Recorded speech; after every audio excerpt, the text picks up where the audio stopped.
सभी को नमस्ते, स्वामी जी को प्रणाम।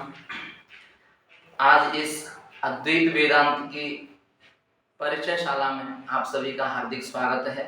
हमारे बीच में श्री बृहन्मठ वेलापुर मठ संस्थान शोलापुर महाराष्ट्र से श्री षटस्थल ब्रह्मी सदाशिव शिवाचार्य स्वामी जी हैं, जो कि आज हमें अद्वैत वेदांत की क्या आवश्यकता है और अद्वैत वेदांत का समाज में क्या योगदान है, अद्वैत वेदांत जो दर्शन है इसके प्रवर्तक कौन है इत्यादि विषयों पर हमें मार्गदर्शन करेंगे।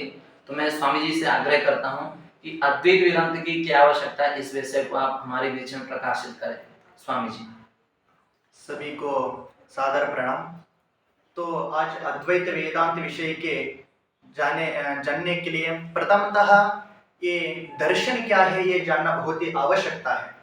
तो इस भारतीय संस्कृति में अनेक दर्शन हैं, तो उन दर्शनों के दो प्रकार में विभाग किया गया है, एक आस्तिक दर्शन और दूसरा नास्तिक दर्शन। आस्तिक दर्शन मतलब जो वेदों को प्रमाण मानते हैं उनको हम आस्तिक दर्शन मानते हैं, और जो वेदों को अप्रामाण्य स्वीकार करते हैं उनको नास्तिक दर्शन का नाम दिया गया है। तो यहाँ पर हमको आस्तिक दर्शन जो है, जिनका वेदों का प्रमाण माना जाता है, वो मुख्यतः 6 है, जिनका नाम न्याय और मीमांसा, योग, वैशेषिक और वेदांत। इस प्रकार से ये 6 हमारे आस्तिक दर्शन है। तो दर्शन मतलब क्या?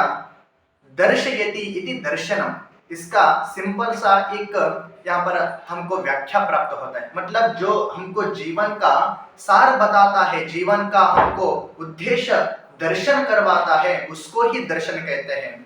तो इस दर्शन में जो एक वेदांत है, ये वेदांत दर्शन, इसके प्रवर्तक जो हम कहते हैं वो है बादरायण ऋषि, जिनको हम सभी व्यास नाम से भी हम सब लोग इस जगत में विख्यात उन्होंने हुआ है।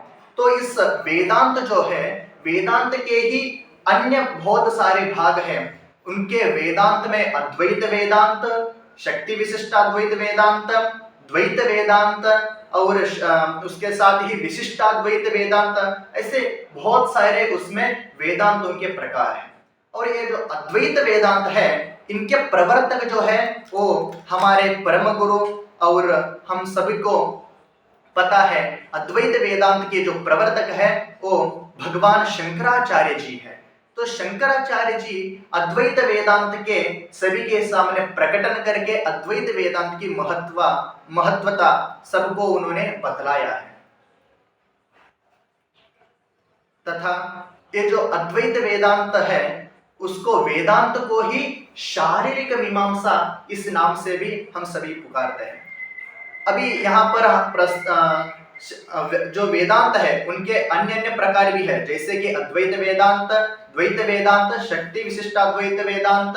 ये जो है उनके अनेक प्रवर्तक है, जैसे अद्वैत वेदांत के शंकराचार्य जी हैं, वैसे ही मध्वाचार्य जी हैं, रामानुजाचार्य जी हैं। इन अद्वैत वेदांत की स्थापना करने के लिए मुख्यतः सभी को प्रस्थान त्रय के ऊपर हम सभी को भाष्य और उसका पठन इसमें किया जाता है। वेदांत में प्रस्थान त्रय मतलब वेद और उसके साथ सूत्र और गीता, इन तीनों के ऊपर हमको भाष्य करना ही यहाँ पर प्रस्थान त्रय के नाम से जाना जाता है।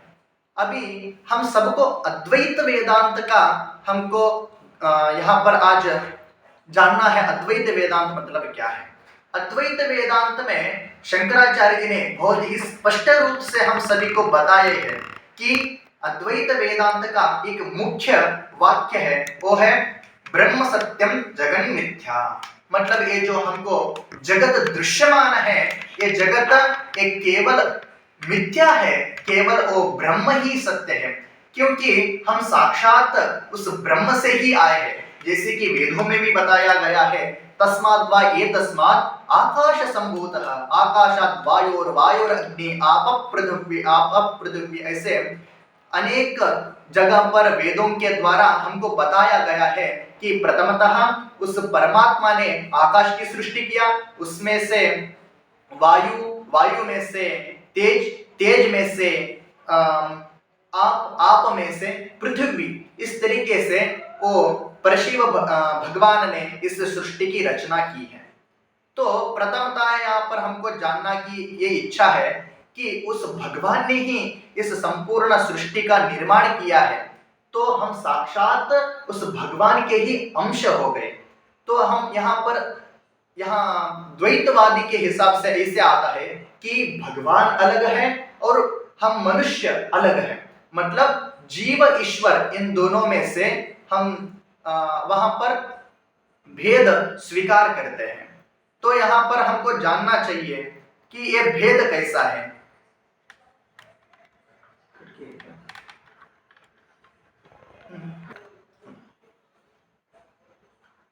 तो अद्वैत वेदांत में अभी जैसे कि तस्मात् वा एतस्मात्, इस वाक्य से हमको पता चलता है आकाश, आकाश से वायु, वायु से तेज, तेज से आप से पृथ्वी का निर्माण हो गया। और वहीं पर और एक श्लोक आता है त्रिवृत्त कर्ण व पंचीकरण। पंचीकरण मतलब इन पांचों महाभूत मिलके इस संपूर्ण सृष्टि का निर्माण कर दिया। तो ये सृष्टि सब जो जगत हमको दृश्यमान है ये सभी मिथ्याभूत है, मतलब भ्रांति डालने वाला ये जगत है। ये जगत केवल ब्रह्म है। जैसे कि अब हम देख सकते हैं शुक्ति का ही रजतम, मतलब जो एक शुक्ति है, जो हम सिपी कहते हैं, वो सिपी रजत की तरह हमको भ्रांति में डालती है। वैसे ही एक अगर रस्सी है, वो रस्सी हमको दूर खड़े जब हम देखते हैं तो वो हमको सर्प की तरह दिखती है।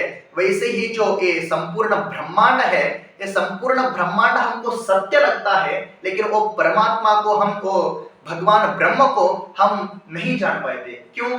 क्योंकि वहां पर हमारा अज्ञान, भ्रम, इस कारण से हम भगवान और हम खुद में अंतर पाते हैं। तो वास्तविकता से ये जो अद्वैत वेदांत है, अद्वैत वेदांत में भगवान शंकराचार्य जी ने स्पष्ट अपना मत स्थापन करने का उन्होंने प्रयत्न किया है कि जीव और ब्रह्म में कोई भी अंतर नहीं है। इसलिए वेदों में भी जगह जगह पर अनेक स्थानों पर यह वाक्यों का पुनरावृत्ति होते हैं। कौन से?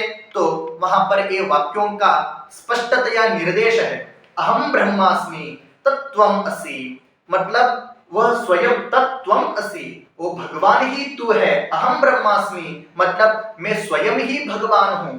ये लेकिन कब तक हमको पता नहीं चलता कि मैं स्वयं भगवान हूं? तो हमारा अज्ञान दूर होने तक। जैसे अज्ञान दूर हो गया, हमको स्पष्ट रूप से जैसे प्रकाशमान दिखता है, वैसे हम सभी को हम स्वयं ही भगवान है, हम स्वयं ही ब्रह्म है, स्पष्ट रूप से ज्ञात हो जाएगा।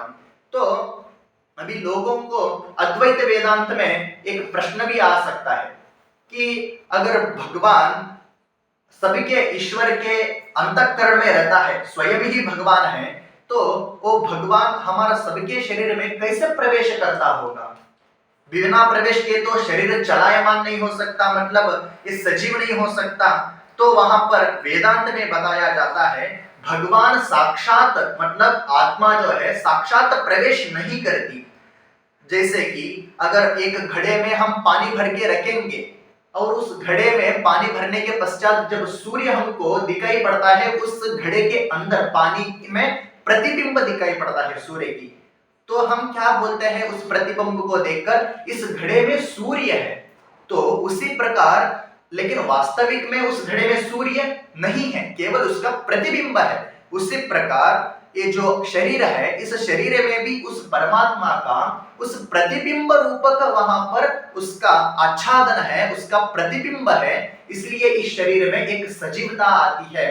वास्तविकता तो हम देखा जाए तो आत्मा सदैव सत्य है। इसलिए वहां पर अनेक बार शास्त्रों में भी बताया गया है कि संपूर्ण ये जो जगत है ये मिथ्या है और संपूर्ण ब्रह्म ही केवल सत्य है। हम सबको ब्रह्म को ही जानना चाहिए, क्योंकि वेदांत में भी बताया गया है। वेदांत में प्रमुख रूप से ये हमको जानना चाहिए, पूर्व मीमांसा यह हो गया, वहां पर कर्म कांड की विशेषताएं बताई गई है, और उत्तर मीमांसा को ही हम सभी वेदांत नाम से पुकारते हैं। तो उत्तर मीमांसा यह ज्ञान कांड हो गया। तो हमको अगर मोक्ष प्राप्त करना है, जीव और शिव का ऐक्यत्व हमको दिखाना है, तो हमको उस ज्ञान कांड के मार्ग से ही वेद अध्ययन अनंतरम उसके बाद हमको वेदांत का अध्ययन अवश्य करना चाहिए। इसलिए अद्वैत वेदांत का इस संपूर्ण ब्रह्मांड में एक अलौकिक एक प्रचार है और एक अलौकिक इस जगत में उसकी ख्याति है। धर्म न दूसरा सत्य समाना, आगम निगम पुराण बखाना।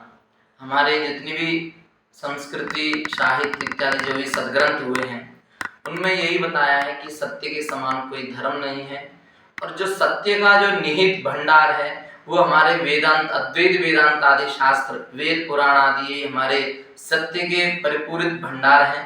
हमें अद्वैत वेदांत विशिष्टाद्वैत वेदांत इत्यादि वेदांत दर्शनों का अध्ययन करके क्या सत्य है, ईश्वर की प्राप्ति कैसे कर सकते हैं, ईश्वर क्या है, निराकार है, सर्वशक्तिमान है, अजर अमर अभय नित्य पवित्र, उस ईश्वर के गुणों को देख गुणों की हम बखान नहीं कर पाते हैं, ना कर सकते। हमें जिसने हमें बनाया है उसका हम किसी भी प्रकार से बखान करने का सामर्थ्य नहीं है, लेकिन हम यदि प्रयत्न करें तो इस ईश्वर को जैसे शंकराचार्य आदि प्रवृत्ति महर्षियों ने प्राप्त किया है, भगवानों ने प्राप्त किया है, उसी प्रकार हम भी अपने कर्म के माध्यम से अवश्य प्राप्त कर सकते हैं। तो मैं स्वामी जी का बहुत बहुत धन्यवाद आभार प्रकट करता हूं, जो कि हमें अद्वैत वेदांत की समाज में आवश्यकता क्या है इस विषय पर आकर के हमें आपने उद्बोधन किया।